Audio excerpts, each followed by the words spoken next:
माननीय सभासदों, माननीय उप सभापति जी,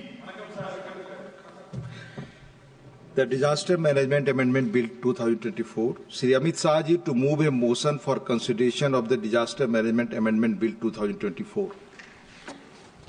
महोदय, मैं प्रस्ताव करता हूं कि आपदा प्रबंधन अधिनियम 2005 का संशोधन करने वाले विधेयक पर लोकसभा द्वारा पारित रूप में विचार किया जाए। कुछ बोलना चाहेंगे? नहीं। Motion moved. Now I call upon the members whose names have been received for participation in the discussion. माननीय श्री नीरज डांगी। बहुत बहुत धन्यवाद आदरणीय उपसभापति महोदय, मुझे इस बिल पर शुरुआत करने का अवसर आपने प्रदान किया। सबसे पहले तो मैं कहना चाहूंगा कि जो ये आपदा प्रबंधन संशोधक विधेयक 2024, इसका उद्देश्य आपदा प्रबंधन में शामिल विभिन्न हितधारकों के हित, स्पष्टता और समन्वय को बढ़ाना है। प्रस्तावित संशोधन उन प्रयासों की कड़ी है जो यूपीए सरकार के द्वारा शुरू किए गए थे जब 2005 में आपदा प्रबंधन अधिनियम को पेश किया गया और लागू किया गया था। इस अधिनियम का उद्देश्य आपदा प्रबंधन के लिए एक सुदृढ़ और व्यापक ढांचा स्थापित करने का था जो रोकथाम, तैयारी, प्रतिक्रिया और पुनर्वास पर केंद्रित हो। आपदा प्रबंधन संशोधक विधेयक 2024 में कई प्रकार की कमियां हैं और इस विधेयक में संघवाद को कमजोर करने, स्थानीय समुदायों की अपेक्षा करने और जलवायु परिवर्तन अनुकूल और पशु कल्याण सहित व्यापक आपदा जोखिम प्रबंधन की कमी की वजह से इसे आलोचना का भी सामना करना पड़ेगा। मुख्य नकारात्मक बिंदुओं को प्रकाश में डालूं अगर तो हम बात करेंगे, इसमें सत्ता का केंद्रीकरण और स्थानीय स्वायत्तता की कमी नजर आ रही है। संघवाद को कमजोर करना इस विधेयक में नजर आ रहा है।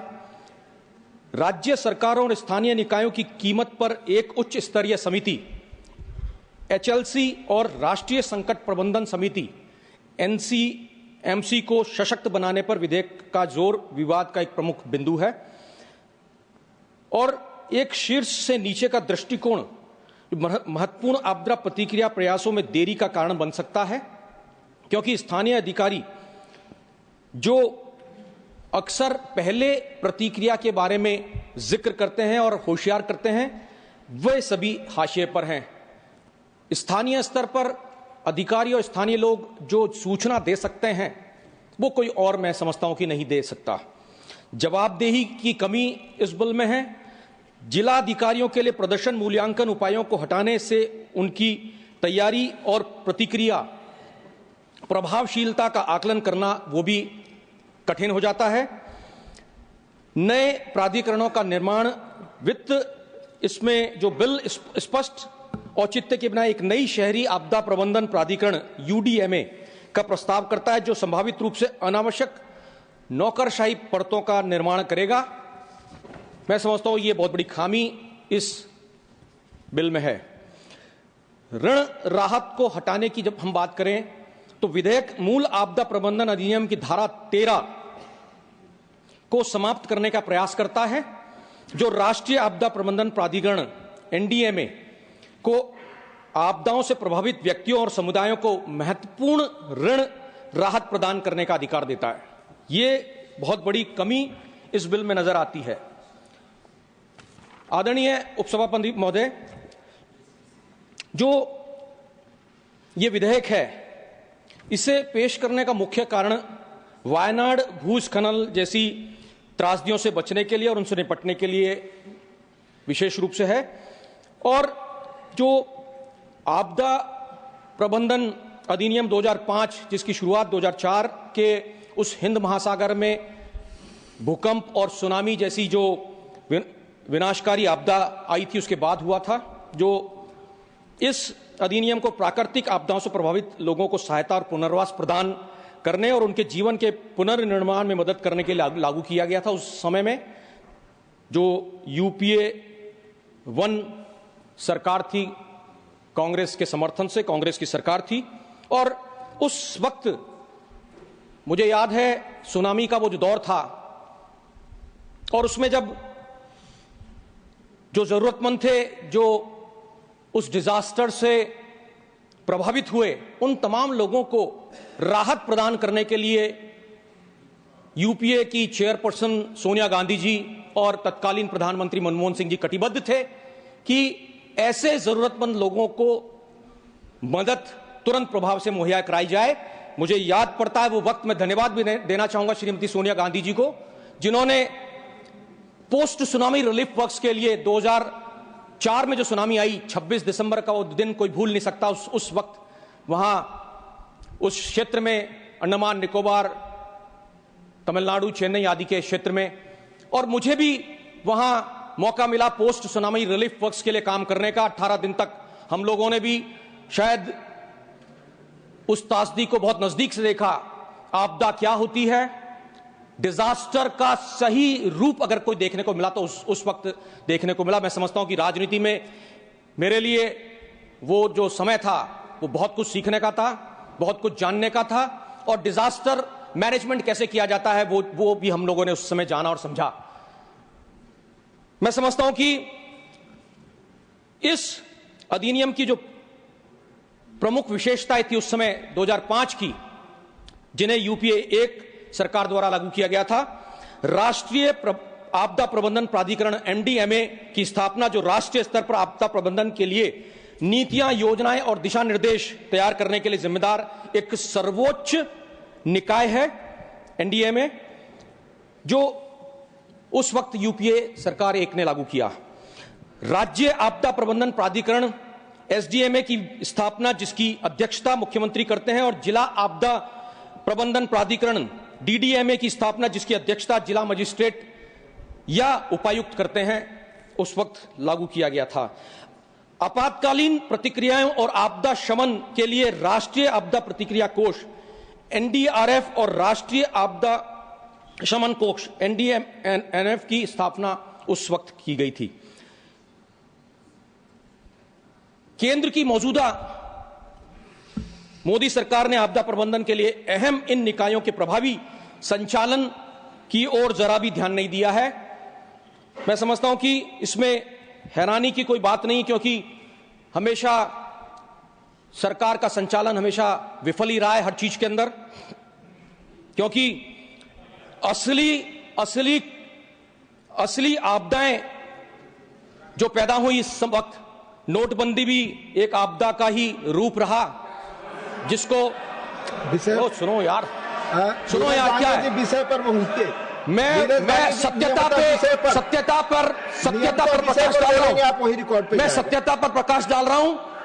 वो विफलताएं रही पर ही बोल सकते हैं। मैं आपदा ही बता रहा हूं। वो कोविड का विफल प्रबंधन केंद्र की सरकार का रहा, जहां सरकार को चाहिए था कि कुशल प्रबंधन कोविड-19 का होता, और मैं ऑलरेडी कोविड-19 आपदा प्रबंधन संबंधित विषय नहीं है। रिकॉर्ड पर बहुत खूब, ऑलरेडी बहुत खूब। आप विफल हो गए, ये तो उसे प्राकृतिक विपदा सर, पर कोविड-19 अगर विफलता नहीं है, कोविड-19 अगर आपदा नहीं है, तो हमें इस डिजास्टर बिल पर बहस करनी ही नहीं चाहिए। इनफैक्ट अगर कोविड-19 जैसी महामारी देश में नहीं आई होती, तो मैं समझता हूं कि हम लोग इस विधेयक के ऊपर आज चर्चा ही नहीं कर रहे होते। मैं कहना चाहूंगा पुनः, कोविड-19 सबसे पहले अगर आगाह करने का किसी ने काम किया तो राहुल गांधी जी ने 12 फरवरी 2020 को एक ट्वीट किया था, और उनके शब्द थे, corona virus is an extremely serious threat to our people and our economy. My stand in the government is not taking this threat seriously. ये कहा गया था, क्यों नहीं सरकार ने उसको सीरियसली लिया?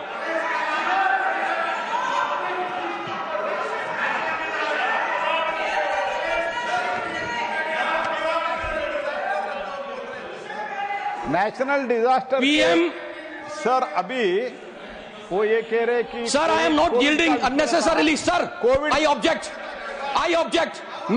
मैं ना तो विषय से भटका हूं, ना मैं विषय से भटका हूं, और ना मैंने कोई अतथ्यात्मक कोई यहां पर कोई तथ्य रखे हों। तथ्यों से परे अगर कोई चीज है तो ऑब्जेक्शन का पूरा अधिकार इनको है। पीएम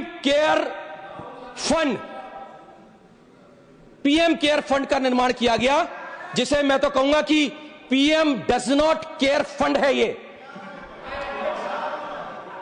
कोविड-19 महामारी और अन्य आपदाओं के दौरान घोषित पीएम केयर फंड ने एनडीआरएफ और एनडीएमएफ की स्थापना के उद्देश्य को विफल किया है। यह कोविड के वक्त हुआ। PM does not care fund को आरटीआई और कैग की निगरानी से मुक्त रखा गया। क्यों?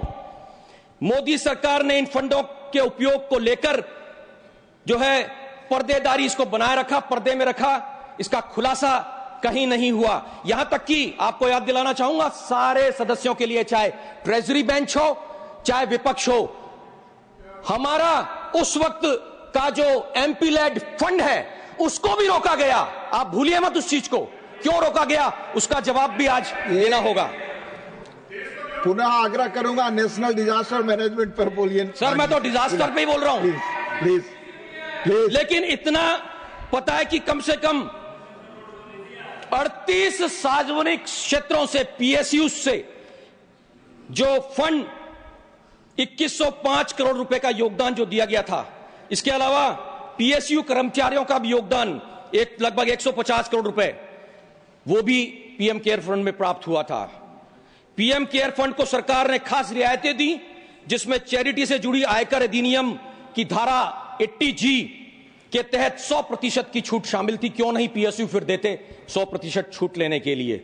कोविड-19 महामारी के 4 साल बाद भी यह स्पष्ट नहीं है कि पीएम केयर फंड क्यों बनाया गया था।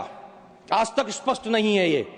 इससे कितनी धनराशि प्राप्त हुई, दानदाताओं का विवरण क्या था, फंड का विवरण कैसे हुआ, वितरण कैसे हुआ, और इसके प्रशासनिक ढांचे में पारदर्शिता की कमी क्यों रही, इसका अभी तक कोई खुलासा नहीं है। कोविड महामारी के दौरान अनाथ हुए बच्चों की मदद के लिए बनाए गए इस फंड के तहत प्राप्त आवेदनों में से 51% आवेदनों को खारिज कर दिया गया।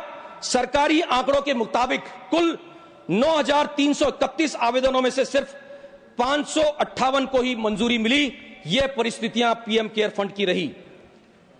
मैं आगे बताना चाहूंगा कि किस प्रकार से विधेयक एनडीएमए को राष्ट्रीय स्तर पर आपदा प्रबंधन योजनाएं स्वतंत्र रूप से तैयार करने का अधिकार देता है। सितंबर 2023 से अब तक एनडीएमए ने कोई जोखिम मूल्यांकन रिपोर्ट या अध्ययन प्रकाशित नहीं किया है। यदि यह मूल्यांकन किए होते और उचित उपाय लागू किए होते तो देश के विभिन्न हिस्सों में प्राकृतिक आपदाएं जो हुई उसके कारण हुई मौतों को टाला जा सकता था। ये परिस्थितियां रहीं। मैं इस विधेयक पर बात करते हुए कहना चाहूंगा कि जो आपदाएं और त्रासदियां जिसको इस देश को भुगतना पड़ा पिछले 2014 से लेकर के 2024-25 के बीच में, जिसमें मुख्य रूप से 2014 की कश्मीर में जो बाढ़ आई वो है, 2018 की केरल की बाढ़ है, 2015 में दक्षिण भारत में आई बाढ़ है, हीट वेव का शिकार देश को होना पड़ा 2015 में, और जो हीट वेव से मौतें हुई वह भी सामने हैं कि किस प्रकार से उन भयावह जो है मृत्युओं को देखना पड़ा मार्च से लेकर जून के बीच 2015 में। 2020 का वो चक्रवात, और भारत ने कई भयंकर चक्रवातों का सामना किया, लेकिन उस चक्रवात से जो नुकसान हुआ वो सामने है। 2024 चक्रवात रेमल, इस चक्रवात ने भारत में भी जो है बहुत व्यापक क्षति पहुंचाई। अन्य आपदाएं 2013 का उत्तराखंड बाढ़ का भी जिक्र करूंगा। 2024 में वीरूधुरनगर विस्फोट भी एक बहुत बड़ा उदाहरण है। 2025 की जलगांव ट्रेन दुर्घटनाएं दुर्घटना भी सामने है। 2025 में भी दिल्ली में स्टेशन पर बहुत बड़ी भीड़ का जमावड़ा हुआ और 2025 में तेलंगाना सुरंग ढहना भी एक बहुत बड़ी विपदा देश को झेलनी पड़ी। और अभी हाल ही में प्रयाग का महाकुंभ, उसमें हुई मौतों का नजारा देश ने और पूरे विश्व ने देखा। 2025 उस आपदा का सामना भी देश को करना पड़ा। मैं कहना चाहूंगा कि इस अधिनियम के तहत हम बात करें, राष्ट्रीय कार्यकारी समिति का उद्देश्य विभिन्न सरकारी मंत्रालयों और विभागों के बीच अंतर क्षेत्रीय सहयोग सुनिश्चित करना था, ताकि आपदा स्थितियों का समग्र रूप से सामना किया जा सके।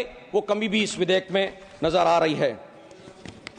हम अगर विधेयक में राष्ट्रीय और केंद्र शासित प्रदेशों को प्रदेश और राज्य स्तर पर एक व्यापक आपदा डेटाबेस बनाने का प्रस्ताव की बात करते हैं, तो इस डेटाबेस में आपदा मूल्यांकन, निधि आवंटन, व्यय रिपोर्ट, तैयारी योजनाएं और जोखिम के प्रकार व गंभीरता के अनुसार वर्गीकरण, जोखिम रजिस्टर जैसी महत्वपूर्ण जानकारी शामिल होगी। लेकिन मोदी सरकार पारदर्शिता की कमी और अपनी सुविधा के नैरेटिव के अनुसार आंकड़ों में हेरफेर करने में हमेशा प्रसिद्ध रही है।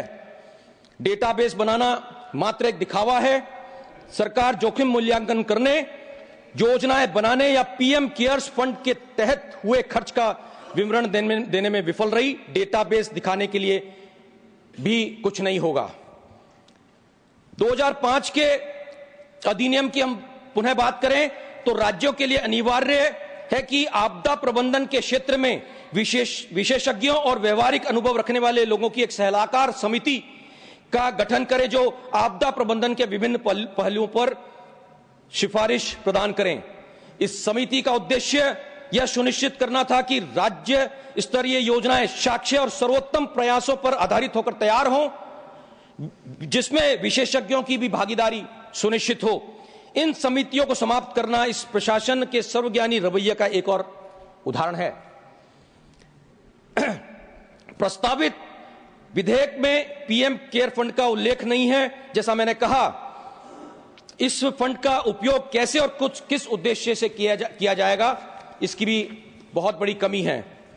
प्रस्तावित विधेयक आपदा प्रबंधन निकायों के कार्यों को सुव्यवस्थित करने और मौजूदा समितियों की वैधानिक स्थिति को मजबूत करने का प्रयास करता है, लेकिन यह प्रत्येक निकाय की भूमिका को स्पष्ट रूप से निर्धारित करने में विफल रहा है, बल्कि यह आपदा प्रतिक्रिया में अधिक संभावित ओवरलैप और अक्षमताएं पैदा करता है, जिससे यह एक निकाय दूसरे निकाय पर दोषारोपण करने का कार्य करता रहेगा, बजाय इसके कि वे समन्वय के साथ मिलकर के समन्वय पूर्वक कार्य करें। संवैधानिक ढांचे पर भी एक हमला है। प्रस्तावित विधेयक केंद्र सरकार को राज्यों को दरकिनार करने के व्यापक अधिकार प्रदान करता है। यह मोदी सरकार के संघीय सिद्धांतों को कमजोर करने और राज्य सरकारों की स्वायत्तता को समाप्त करने का एक और प्रयास है। ऐसे प्रावधानों से एक जैसे समाधान थोपने का खतरा जरूर पैदा होता है। विधेयक में आपदा प्रबंधन के संबंध में राज्यों के फैसले को दरकिनार करने के प्रावधान तो शामिल हैं, लेकिन वित्तीय सहायता के लिए कोई प्रावधान नहीं करना भी इस विधेयक को लाने की एक चतुराई का जो है उदाहरण है। यहां मोदी सरकार गैर भाजपा शासित राज्यों से आपदा प्रबंधन राहत कोष भी रोककर बैठी है। जो माने तो आपदाएं भी राजनीतिक निष्ठा के तहत राज्यों के अंदर प्रवेश करती हैं।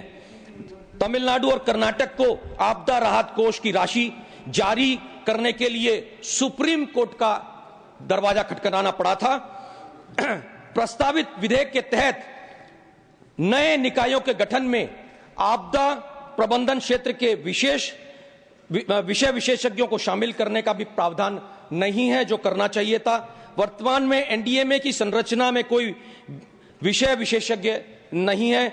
इसके अलावा नेशनल एग्जीक्यूटिव कमेटी एनडीए सरकार के तहत निष्क्रिय है। जलवायु परिवर्तन के अप्रत्याशित और विनाशकारी परिणामों को देखते हुए भारत में हीट वेव और अभूतपूर्व भीषण तूफानों जैसी गंभीर आपदाओं का खतरा लगातार बढ़ रहा है। ऐसे में यही कहना चाहूंगा कि जो कमियां इस विधेयक में हैं उसे पूर्ण किया जाना चाहिए। यहां चाहिए था कि सरकार सभी दलों को बिठा करके बात करती और उसके बाद निष्कर्ष पर पहुंचती, तो मैं समझता हूं कि एक बेहतर परिणाम इस विधेयक का आता। मैं श्रद्धेय अटल जी ने जो कहा उनके कुछ शब्दों को कहना चाहूंगा। सर वाइंड अप करूंगा sir. I conclude with in a minute sir, with in a minute. जहां विरोध और विरोधियों को गद्दार मानने का भाव हो वहां लोकतंत्र समाप्त होता है और तानाशाही का उदय होता है। ये बुमरांग आपके ऊपर होता है। ये अंत में एक लाइन के साथ समय खत्म हो गया आपका। ये कहते हैं कि डूबते को तिनके का सहारा ही काफी है। ऐसी आपदाओं में केंद्र सरकार ने कहीं तिनके का सहारा भी प्रभावितों को दिया होता, तो मैं समझता हूं कि इन आपदाओं का माननीय श्री बृजलाल जी बहुत बहुत धन्यवाद। उपसभापति महोदय, आपने